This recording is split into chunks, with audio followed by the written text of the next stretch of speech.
Sedangkan untuk bulan kedua dan selanjutnya, dia diwajibkan mandi setelah darah yang dikeluarkan genap sehari semalam. Maknanya hari ke-32. Faham? Dan pada mandi dan pada bulan-bulan ini, dia tidak mempunyai hutang salat. Wallahu a'lam. Betul? Tak ada hutang kan? Sebab dia hari pertama terus dia mandi dan dia kerjakan tanggungjawab dia. Lagi Mustahadah, mu'tadah, mumayyidah. mustahadah, mu'tadah, mumayyiza. Kita masuk pula kepada mu'tadah. Allahumma salli ala Sayyidina Muhammad.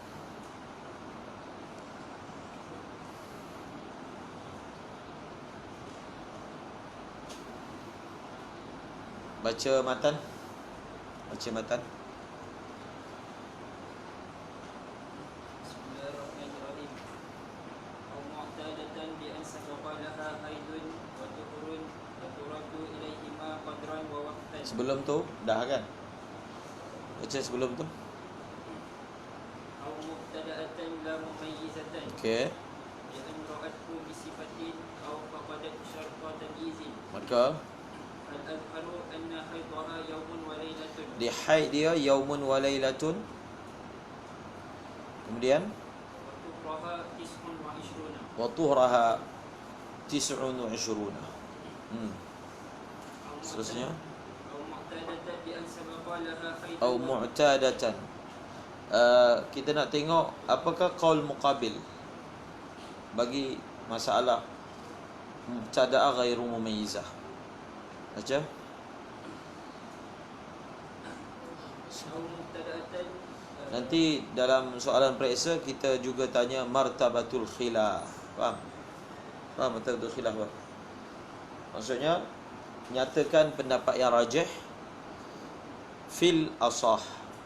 Itu maksudnya martabatul khilaf. Fil asah, fil azhar, ala al-masyhur, ala sahih. Faham? Dia kena hafal lah. Faham tak? Martabatul khilaf maksud dia apa? Menyatakan pendapat ini yang mana satu yang rajih. Kemudian kalau dia rajih alal apa? Faham? Alal azhar. Rajih alal. Ada soalan macam tu. Faham?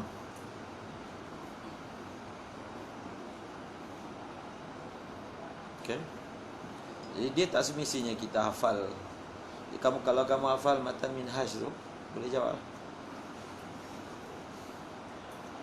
Kita baru baca sikit je. Bukan banyak pun. Satu lagi cara, kalau nak bagi ingat, kita tak hafal tapi kita baca banyak kali. Faham? Matan pendek je. Berapa muka surat. Baca, habis ulang balik. Baca, ulang balik. Baca dengan lidah. Faham? Baca sambil faham, sambil tadabbur dia punya makna dia. Jadi kalau buat selalu, nanti benda tu dia akan melekat lah dia punya makna dia. Sebab kita kan baca dengan mulut kan. Jadi bila masalah tu sampai, jadi kita teringat-ingat lah, oh hari tu alal azhar ke alal masyhur. Faham? Ulang banyak kali. Ulang dengan lidah. Okey? Kalau nak hafal mungkin sebahagian orang tak larat kan. Jadi baca. Baca pun insya-Allah ada kesan.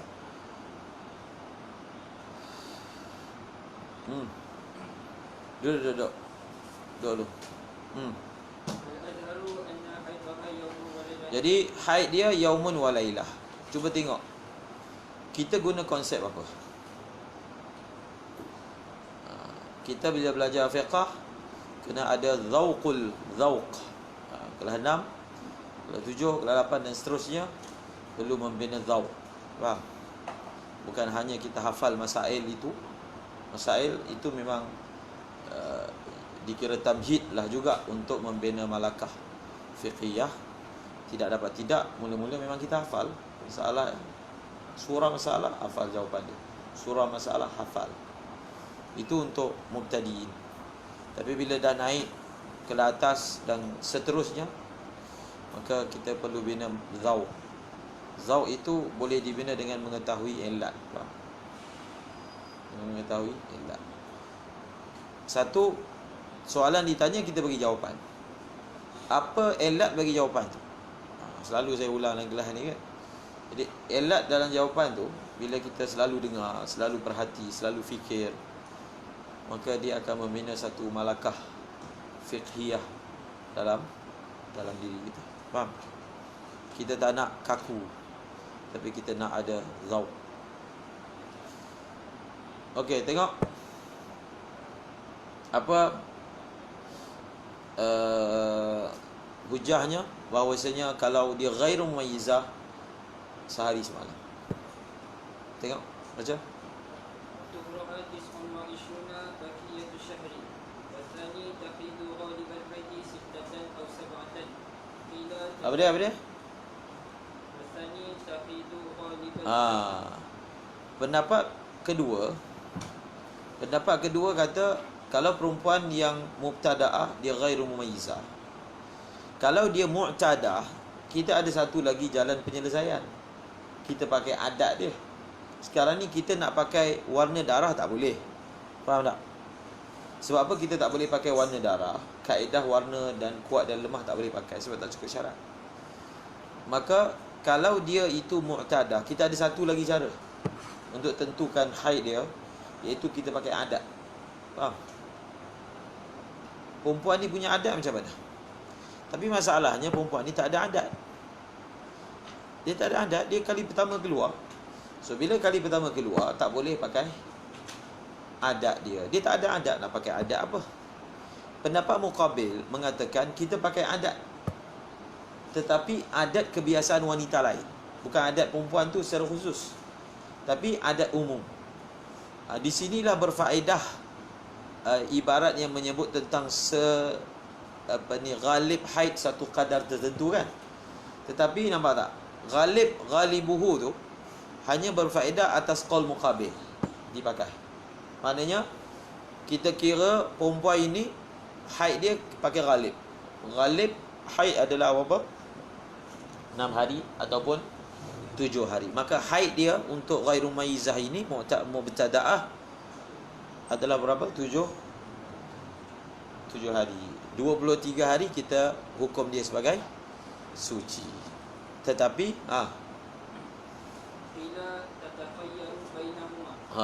ada qil lagi. Boleh pilih. Dia nak pakai sehari semalam ke, ataupun dia nak pakai 7 hari. Tatakhayyaru bainahuma. Seterusnya,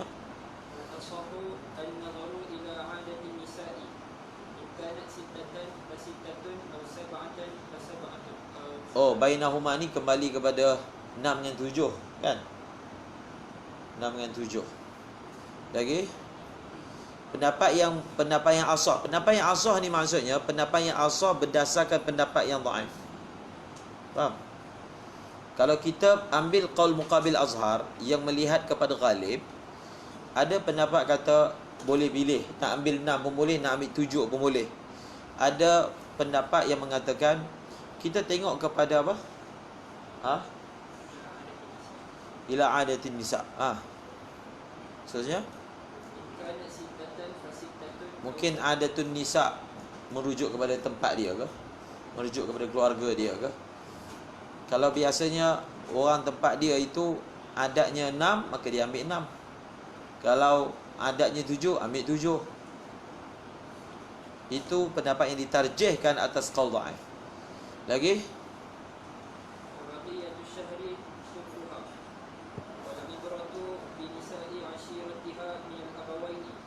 tengok perempuan keluarga.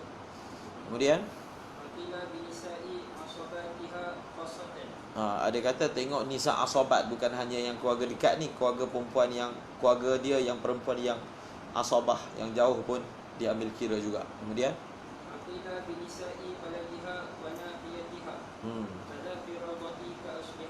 ini kepelbagaian qaul dalam mengambil kira, nak ambil kira nisa ashirah, nisa asobah, Asabah lagi besar daripada Ashirah kan.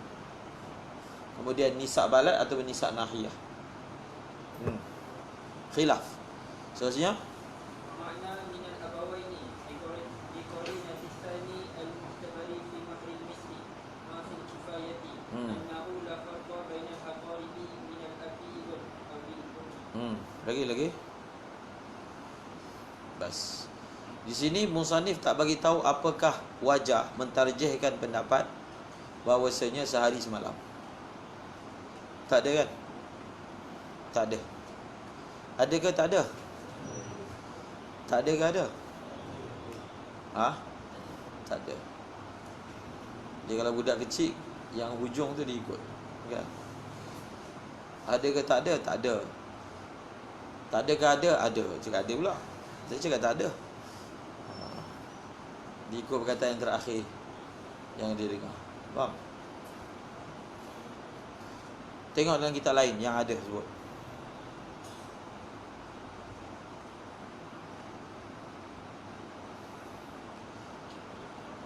Kitab lain. Kitab apa?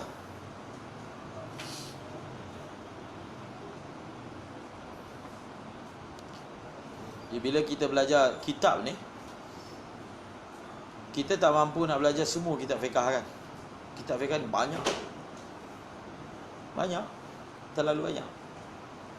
Kita belajar sebuah kitab, dia panggil kitab belajar. Dia ada kitab belajar, dia ada kitab mutalaah. Kitabul ittila', kutubul ittila' dan kutubul dirasah. Yang dalam muqarrar kita ni semua kitab belajar. Faham? Yang telah dipilih oleh masyayikh asatidzah untuk dijadikan silibus yang sekira-kira lah menurut anggapan masyayikh dan asatidzah menekuni dan memahami kitab-kitab tersebut boleh bawa kita kepada kitab lain. Boleh bawa kita kepada kitab lain dalam fan tersebut.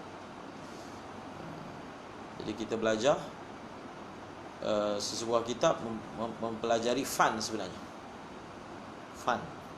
Jadi bila kita menguasai fan itu, maka tidak ada masalah kitab-kitab yang lain. Faham?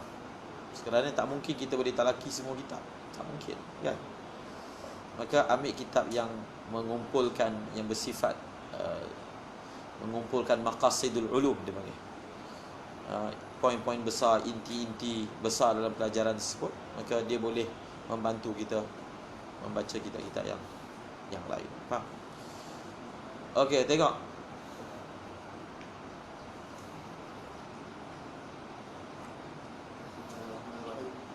Wal azharu anna haidhaha yawmun wa laylatun min awwal dami wa in kana dha'ifan. Lianna dhalika huwa al-mutayaqqan. Apa dia? Apa? Wa in kana dha'ifan? Min apa? Min awwal dami wa in kana Min awwalid dam. Satu hari itu dikira daripada hari pertama. Walaupun hari pertama tu darah tu lemah. Faham? Tak kira, kita tetap kita hukum dia haid. Jadi dia kata wa in kana dha'ifan itu mungkin akan ada iskal. Bukankah kaedahnya kalau darah kuat sahaja kita boleh hukum haid? Bagaimana kalau hari pertama itu darahnya lemah? Maka kita kata wa in kana dha'ifan. Kerana ketika ini warna dan kekuatan darah tidak ada iktibar. Faham? Tidak ada iktibar. Iktibarnya adalah apa?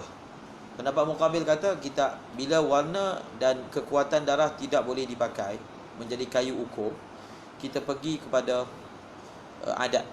Faham? Adat. Tapi bukan adat dia, adat orang lain. Faham tak? Sebab dia tak ada adat. Dhaif. Kita dalam perkara ini kita tak boleh ambil adat orang lain. Kalau dia ada adat, barulah kita boleh pindah kepada adat. Dia tak ada adat. Bagaimana boleh ambil adat orang lain beri pada dia? Maka dia jadi dhaif. Kenapa yang muktamad dia pada ketika ini, maka ketika fuqaha ingin menyelesaikan masalah perempuan ini, kita ambil jalan ihtiyat. Kita ambil jalan paling ihtiyat. Faham? Jadi dia punya jawapan dia, satu hari satu malam ini fatwa ini dikeluarkan berdasarkan kaedah mengambil ihtiyat. Kita nak kata semua sekali haid, bukan semua sekali suci, tak boleh lah. Tapi kalau kita nak ambil sebanyak-banyak haid pun, sebab bila kita ambil haid tu banyak, dia banyaklah hari semayang yang dia tinggal. Faham? Jadi kita ambil haid yang paling minima, sehari semalam. Yang baki tu kita hukum sebagai suci. Jadi sehari semalam li'annahul mutayaqqan. Jadi mutayaqqan tu sebenarnya ihtiyat. Faham? Fatwa dia menggunakan kaedah apa? Ihtiyat. Kemudian wa mazada mashkuk. Jadi kita tak bolehlah tinggalkan semayang dengan sebab kemungkinan dia haid ataupun kemungkinan dia tidak haid. Maka tak boleh nak merisikokan perempuan dengan risiko seperti itu, maka ambil ihtiyat. Faham? Nampak tak? Itu macam mana fatwa dikeluarkan. Andainya sebenarnya haid perempuan itu adalah 15 hari, andainya, maka tak ada masalah. Betul tak? Sebab apa? Sebab paling kurang perempuan ni kalau dia semayang pun, semayang tu tak sah. Faham tak? Tapi kalau sebenarnya haid dia tak sampai 15 hari, tapi kita suruh dia tinggalkan semayang, maka dia dah tak qada semayang tersebut kan. Maka atas dasar itu dia ambil 1 hari 1 malam atas dasar ihtiyat, dan itulah yang paling yakin. Tak mungkin kurang daripada itu haid. 1 hari semalam tak mungkin kurang. Lebih mashkuk, maka kita ambil yang paling ihtiyat, sehari semalam. Itu dia punya illat bagi hukum, li'annahul mutayaqqan ala sabilil ihtiyat. Allahumma salli ala sayyidina Muhammad. Bas, sambung baca buku. Sekarang ni masuk yang nombor 3 kan. Nak baca mana dulu? Baca kitab dulu ke baca buku dulu?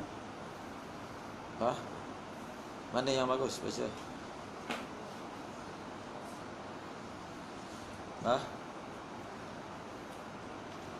Baca kitab dulu. Kitab dulu bagus. Sebab apa bagus?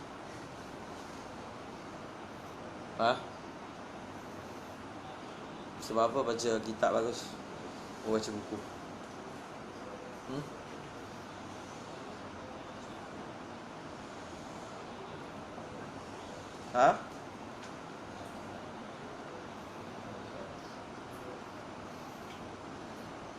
Gelak apa? Bagi je lah apa dia punya pandangan ni. Sebab apa? Baca kitab baru baca buku.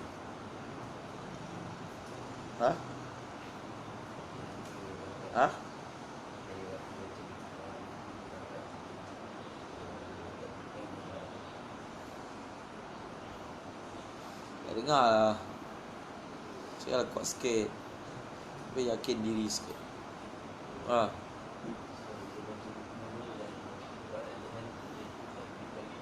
Boleh tatbik dengan ibarat. Maksudnya matan tu dia matan lah, ringkas macam tu. So bila ada kitab, ada huraian, maka buku akan jadi syarah ataupun huraian kepada matan. Macam tu kan? Okey. Ada siapa cakap yang selainnya? Baca kitab dulu. Ada? Baca buku dulu.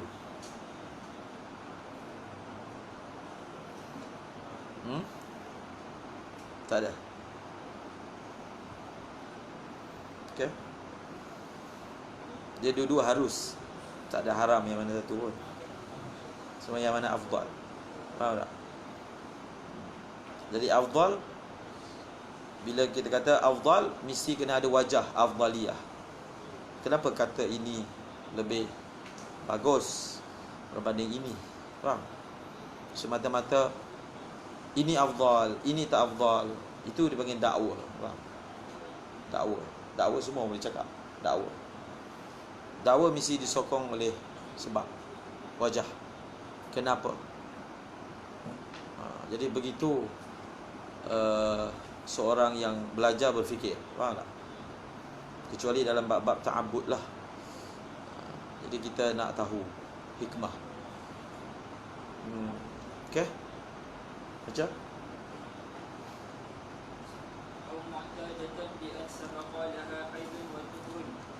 kata baca buku dulu. Baca kitab dulu tadi cakap. Kitab dulu. Okey. Au mu'tadatan bi'an batu taswir. Maksud mu'tadah ni bi'an بأن سبق لها حيض وطهر فترد إليهما قدرا ووقتا وتثبت بمرة في الأصح Kil asahi. ويحكم للمعتادة المميزة بالتمييز للعادة في الأصح. Cuba tengok berapa banyak khilaf dalam bab ni. Kita masuk sekarang ni adalah mustahadah, mu'tadah, mumayyizah. Baca. Ataupun wanita itu mu'tadah, cuma surah telah lalu baginya haid dan suci. Maksud dia ini mu'tadah ni dia pernah ada satu daur, satu kitaran. Dan saya dah bagi tambih dari itu, bila sebut yang adat dia dua, haid dan suci. Kita nak tahu adat dia dalam haid dan adat dia dalam suci. Faham? Adat dalam haid dan adat dalam suci. Okey, seterusnya Maka wanita itu dikembalikan kepada haid dan suci. dikembalikan kepada haid dan suci. Maksud dikembalikan itu, kalau dia berlaku istihadah, dalam memberi hukum kepada dia kita perlu rujuk. Kita kembalikan, maksudnya kita rujuk dia. Kita rujuk permasalahan dia kepada adat dia dalam haid dan suci. Itulah hukum dia. Wa turaddu ilal adah tu, itulah hukum. Faham? Itu cara penyelesaian dia.